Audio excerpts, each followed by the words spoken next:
Oke, selamat pagi, siang, malam, Pak Ahmad Faza. Sekarang pada kesempatan kali ini kita ingin mempresentasikan hasil dari penelitian kami, yaitu tentang faktor kelelahan dalam berkendara.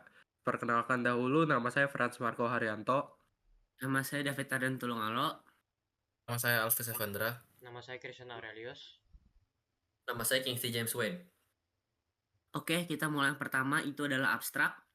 Kelelahan pengemudi merupakan penyebab penting, namun sering diabaikan dalam kecelakaan lalu lintas, khususnya di kota padat seperti Tangerang. Penelitian ini menganalisis pengaruh durasi tidur, durasi perjalanan, aktivitas sebelum mengemudi, kondisi cuaca, dan juga kondisi jalan terhadap tingkat kelelahan pengemudi. Faktor-faktor ini dipilih karena berkaitan langsung dengan kesiapan fisik dan mental pengemudi. Meski sering luput dalam kejadian keselamatan, dengan metode statistik seperti uji korelasi, Spearman, ANOVA, dan regresi linear, studi ini bertujuan untuk mengidentifikasi hubungan signifikan antar variabel. Hasilnya diharapkan menjadi dasar pengembangan intervensi keselamatan, edukasi publik, dan kebijakan untuk mengurangi kecelakaan akibat kelelahan di lingkungan urban. Oke, sekarang kita lanjut ke literature review. Nah, penelitian terdahulu menunjukkan kelelahan mengemudi disebabkan oleh kurang tidur, jam mengemudi yang panjang, jalan monoton, dan stres. Namun, kebanyakan penelitian dilakukan di lab atau pada kelompok terbatas seperti supir truk, sehingga hasilnya kurang mewakili kondisi nyata. Penelitian ini mencoba memperbaikinya dengan metode yang lebih nyata dan peserta lebih beragam. Nah, metodologinya itu ada penelitian dilakukan dengan survei pada pengendara di Tangerang, terutama mahasiswa, dan data dikumpulkan lewat kuesioner. Lalu dianalisis pakai statistik deskriptif dan korelasi Spearman. Variabel yang diuji meliputi durasi tidur, perjalanan, aktivitas sebelum mengemudi, cuaca, dan kondisi jalan. Semua dikaitkan dengan tingkat kelelahan pada pengemudi. Penelitian sebelumnya menunjukkan bahwa kelelahan saat mengemudi itu disebabkan oleh beberapa faktor seperti jam mengemudi yang terlalu lama, kurang tidur, jalan yang monoton, dan stres psikologis. Selanjutnya kita masuk ke metodologi. Penelitian ini menggunakan pendekatan kuantitatif dengan menyebarkan kuesioner kepada pengguna kendaraan pribadi di Kota Tangerang, khususnya menggunakan Google Form. Responden dipilih secara acak, terutama mahasiswa yang rutin mengendarai motor atau mobil. Kuesioner berisi pertanyaan tertutup dan skala penilaian 1-5 yang telah divalidasi oleh dosen ahli di mana kita melakukan penelitian ini. Data dianalisis secara deskriptif dan diuji dengan korelasi Spearman karena berbentuk ordinal dan tidak berdistribusi normal. Tujuan penelitian ini adalah untuk mengetahui hubungan antara durasi tidur, durasi berkendara, aktivitas sebelum berkendara, kondisi cuaca, dan jalan dengan tingkat kelelahan pemudi. Untuk metodologi ini kita punya 3 bagian. Yang pertama ada konseptual metodologi.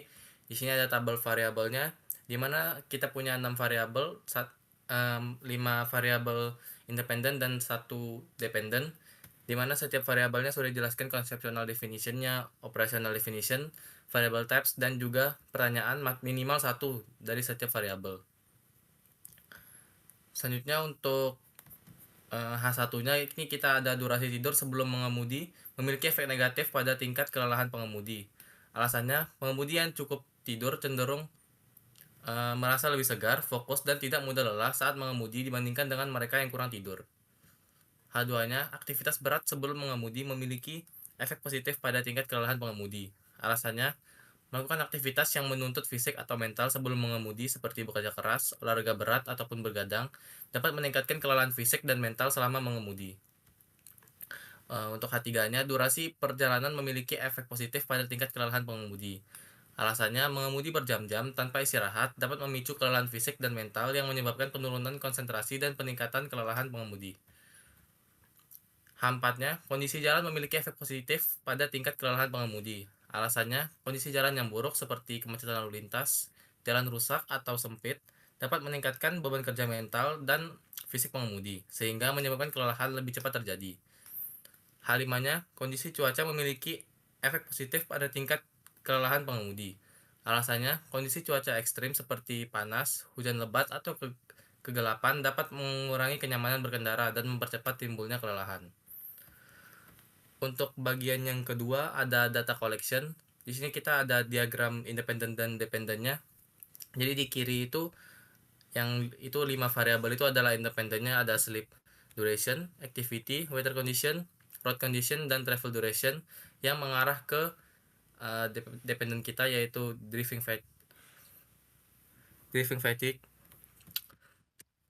Selanjutnya ada bagian ketiga yaitu data analis. Di sini kita ada ringkasan analisis faktor. Jadi kita menggunakan metode korelasi Pearson untuk menghitung di bagian ketiga ini.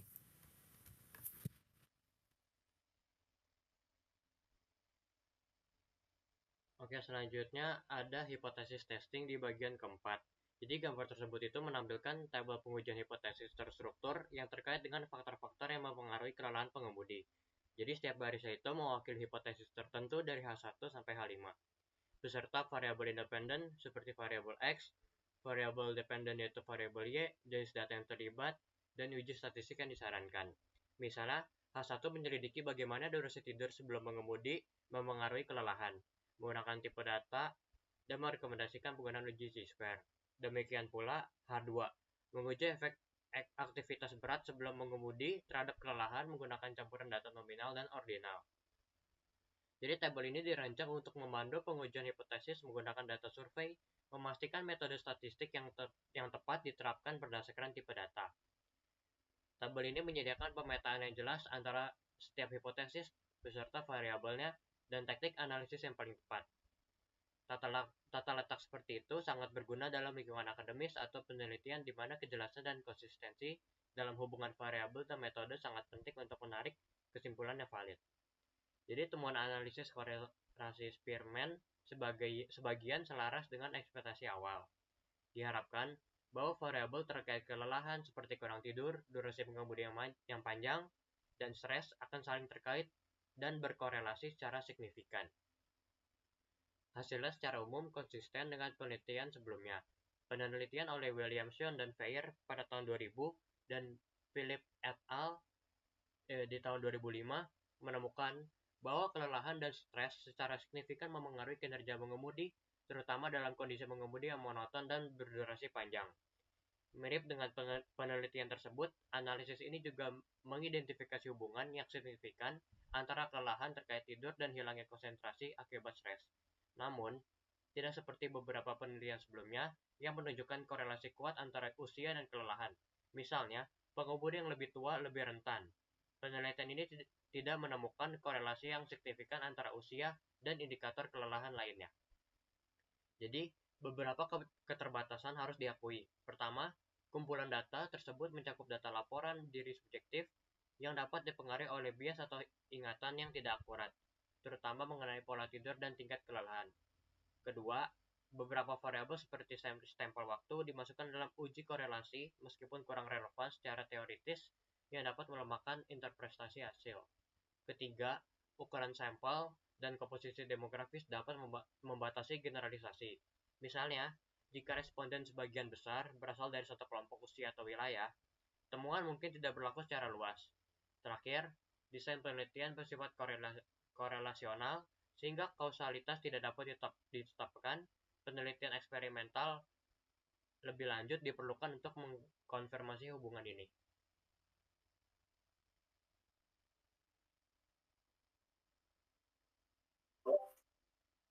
Oke, jadi berdasarkan hasil penelitian kita mendapatkan kesimpulan bahwa kelelahan saat mengemudi terbukti dipengaruhi secara signifikan oleh faktor fisiologi seperti kurang tidur, serta faktor lingkungan seperti kondisi jalan dan juga cuaca. Kurangan tidur berkontribusi besar terhadap penurunan konsentrasi dan juga peningkatan stres yang dapat membahayakan keselamatan pengemudi. Selain itu, perjalanan jarak jauh tanpa istirahat dan beban kerja sebelum mengemudi juga bisa menjadi pemicu utama kelelahan. Hasil analisis menunjukkan bahwa faktor-faktor ini saling berkaitan dan membentuk kondisi multidimensional yang mempengaruhi kewaspadaan pengemudi. Oleh karena itu, penting bagi pengemudi, pemberi kerja, dan juga pembuat kebijakan untuk memperhatikan aspek-aspek perencanaan perjalanan, kualitas tidur, serta perbaikan infrastruktur jalan guna menekan risiko kecelakaan. Temuan ini diharapkan dapat menjadi dasar bagi program edukasi keselamatan dan kebijakan transportasi yang lebih efektif. Sekian, terima kasih presentasi dari kelompok kami.